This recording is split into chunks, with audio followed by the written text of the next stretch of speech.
আলাইকুম আপুরা, কেমন আছো? আমি ভালো আছি। আমি আজকে ডিম আলুর রেসিপি নিয়ে আসছি। আমি আগেই ডিম আর আলু সিদ্ধ করে রেখেছি। দেখো, ডিম আর আলু সিদ্ধ করে রেখে দিয়েছি। এখন আমি ডিমটা ফুটা করে নেব, না হলে তেলে ভাজতে গেলে এটা ফাটবে, ফেটে যাবে।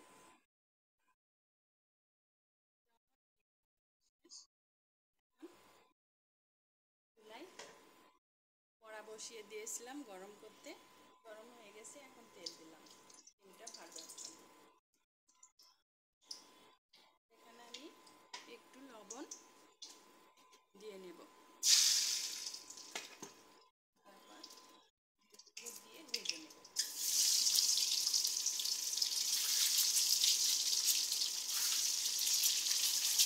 আমি ডিমগুলো ভাজছি।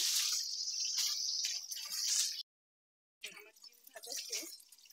ডিমটা বাদামি কালার করে ভেজে নিতে হবে। ডিমটা উঠিয়ে নিলাম।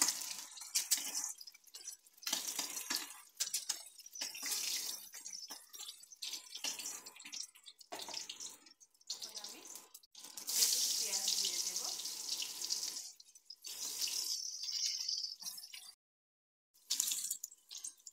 আমি পেঁয়াজটা ভেজে নিয়েছি। এখন এখানে আমি একটু সামান্য পানি দিয়ে দিই।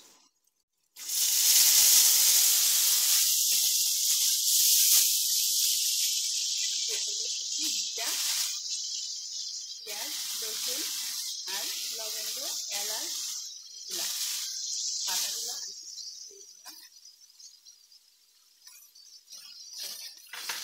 এবার হলুদ, গুঁড়া মরিচের, শুকনা মরিচের গুঁড়া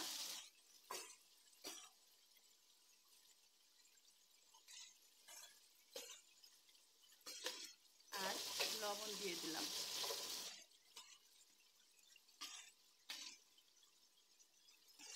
এটা আমি কষিয়ে নেব। ধনিয়া গুঁড়া দিচ্ছি। ধনিয়া গুঁড়াটা আমি একটু পরেই দিই। ধনিয়া গুঁড়াটা একটু পরে দিলে ঘ্রাণটা ভালো আসে, এই জন্য পরেই দিই। এখন আমি ডিম আলুগুলো দিয়ে কষিয়ে নেব।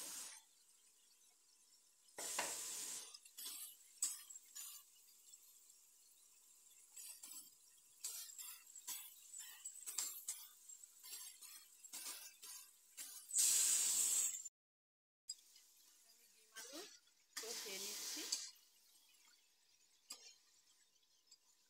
আমার ডিম আলু কষানো হয়ে গেছে, এবার পানি দিয়ে দেব।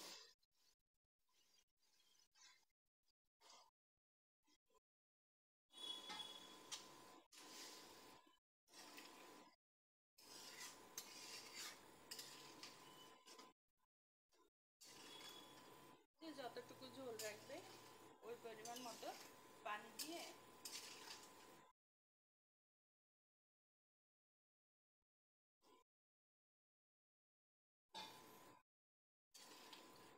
পানি দিয়ে দিলাম।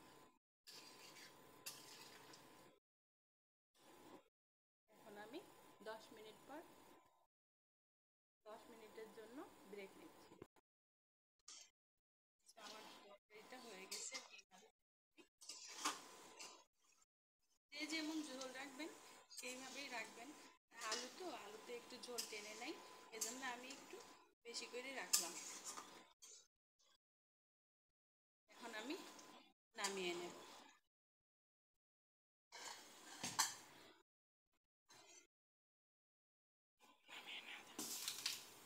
দেখুন, আমি এখন